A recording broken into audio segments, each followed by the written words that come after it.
What's up, basketball fans? I'm Craig. I'm Brad. And we're the Dunk Dynasty Hoop Show, and today we're going to be talking about what on earth is happening to certain teams. But before we get started, if you could do us a quick favor and hit that subscribe button, you'll be updated whenever we post our latest videos, especially if you hit that notification bell, and it would help us out greatly to gain a little bit more traction on the YouTube platform. What on earth is happening to the San Antonio Spurs? All right, so the Spurs have been making the playoffs since the dawn of time. I think that if you take out the season in which they tanked for Tim Duncan, I don't know if they've missed the playoffs since the 1980s. They've made it 20-something straight years. Prior to that tank year, they'd made it like 10 or 15 years before that. And this year, they're 10-16. I think that the Spurs' issues can be boiled down to a couple things. One, LaMarcus Aldridge is starting to get old. Two, DeMar DeRozan hasn't had a great season. And three, a lot of the moves that the front office has made, a front office that has been one of the best front offices in the NBA over the past 3 decades, some of those moves have been really head-scratching. Davis Bertans, say what you will, the guy's lighting it up for Washington. The decision to go after DeMar DeRozan, and then the fact that they traded Kawhi Leonard and Danny Green for so little. The whole Marcus Morris ordeal where he backed out and they ended up with Trey Lyles. Things have not been going well for the Spurs. The crazy thing about the Spurs and that streak that you mentioned is that for years, it's looked like, is this year going to be the demise of the Spurs? Are they going to miss the playoffs this year? Every year, they come back, they make the playoffs. 2 years in a row, they made the finals, and 1 year they won it. I'm not sure that those 2 years where they made the finals and where they actually won the finals, that anybody was counting them out for making the playoffs. But there were a lot of years in between that they didn't look like themselves at the beginning of the season, and they picked it up at the end. This season feels different. It does not feel like they're going to gain traction at the end of the season, and it doesn't feel like they're going to make the playoffs. There's a lot of talk about teams zigging while other teams zag. And you see that this year with like the Lakers. The Lakers decided to jumbo size their lineup. The Sixers decided to jumbo size their lineup. And it's really tough for them to be able to be matched up with. The Spurs started zigging when everybody else was zagging a couple years ago when they decided to focus pretty heavily on mid-range shooters and, for all intents and purposes, abandon the three. Greg Popovich even talked about how he felt like the three was ruining the game. The issue is the mid-range shot, despite everything, is the least efficient shot in basketball. And the Spurs take mid-range shots like crazy. They're not a very high-volume three-point shooting team. And when you shoot a lot of mid-range ineffective jumpers that, you might make it a 40% clip while not shooting a lot of threes, you don't have a lot of guys who are great at getting to the hole. I mean, DeMar DeRozan aside, it leads to an offense that's really stagnant. Now, bear in mind, the bottom of the West playoff race is a lot more dire, I guess, than we expected. So the Spurs very well could still make the playoffs. But at the same time, when you look at that team, when they're built around a core of guys in their 30s, and they've got a lot of awesome young guards that really should be playing, I don't see what the point is. I don't know what they're playing for. I mean, maybe Pop is just trying to be competitive until he retires, but what's the point? Where are they going to be 3 to 5 years from now? And of all the teams in the NBA that I feel like can turn it around, the Spurs have shown that level of consistency year in and year out for about 30 years. So maybe this is just an off year where things aren't going to go their way, but they're going to recover in future years. All right, Craig, what the heck is going on with the Portland Trail Blazers? To sum it up in 3 words, I don't know. But it's not good. Their defense, bad. They really miss Nurkic, and I hope that when he comes back that he'll be able to be 75% to 80% of the player he was before. That kind of injury that he had, that's really brutal for a big man. But Hassan Whiteside was not the answer in the offseason to fill that gap, and it's just not been going well for them, which is quite a shame because Damian Lillard is just so good. So good. But he's been scoring like crazy in losses, and that's not going to cut it. Yeah, Dame scored 60 points in a loss. That's rough. I think that CJ's been playing really well. He didn't start the season off very great, but he's back up to, I think he's 22 points a game right now, shooting about 40% from three. So he's doing well as well. The issue, in my humble opinion, is their offseason. Now, a lot of fans, forgive me for saying this, were unduly excited for what the Blazers front office did. I know that Mo Harkless and Al-Farouq Aminu have their limitations. You could leave them open in the playoffs. You could abandon them. But the fact is they were able to switch defensively.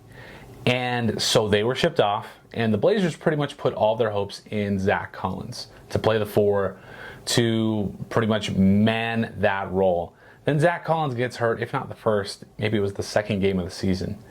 And they had no depth behind him. You're looking at Mario Hezonja. You're looking at Nasir Little playing power forward. You're looking at Anthony Tolliver. You're looking at Scala BCA.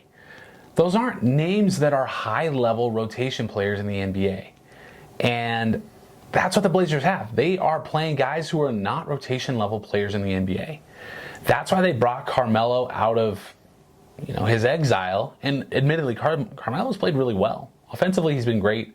Defensively, I mean, he's Carmelo, but offensively, he's been fantastic. And we knew he'd find a team. It was just a matter of time. But the problem is, when they made those trades, they traded players who fit well in a system and defended well for poor defensive players, undersized players, and yes, there have been a ton of injuries up in Portland. Rodney Hood's Achilles is torn. Zach Collins is missing months of the season. Obviously, Nurkic. But that's a team that just doesn't have any defense. I don't know how you're supposed to win without defense. And when you're struggling with defense, Carmelo Anthony is not the answer. Love Melo, though. All right, moving on. We're going to go east for this one. And this was actually a team that we were both really high on to begin the season. Not like first in the East, but definitely playoffs. But the Atlanta Hawks. What's going on with the Atlanta Hawks? Well, it's not Trae Young's fault. Trae's averaging like 28 and 8, something like that. He's been awesome. He's having a great sophomore season. He has improved his game. He is awesome.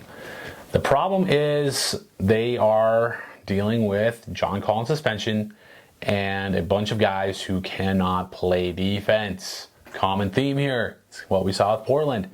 Now, as great as Trae is, he's really small. It's hard to be a good defender when you're that small. And when your second best scorer on the team is Jabari Parker, who I've always been a fan of, but hates defense, you know you've got some issues. And I think Kevin Huerter hasn't done anything. Cam Reddish has been horrible. He looks like one of the worst rookies in recent memory. And you're left with a team that just can't find its way. Speaking of defense, one of the reasons why I feel like defense is so important in the NBA is because it's 100% an effort thing. And you can tell a lot about a player and how much effort they're going to put on the offensive side just by how they play defense. Personal opinion, I don't want anybody on my team who's not going to play defense and focus solely on scoring, because there's one thing and one thing only that they're looking out for, and that's number one, themselves. So when you've got a team full of players who aren't, adept at playing defense or playing very good defense, and you surround them with Trae Young, who's really good at offense and can score in bunches, you're just still not going to have a great team. I think he's had like a couple 40-point games, but still in losses. They just got hammered by the Knicks. Let that sink in for just 30 seconds. They just got hammered by the Knicks, who scored 140 points on them. The Knicks might be the worst team in NBA history. I wouldn't quite go that far, but they're not as bad as like the 2006 Charlotte Bobcats, I think they were back then.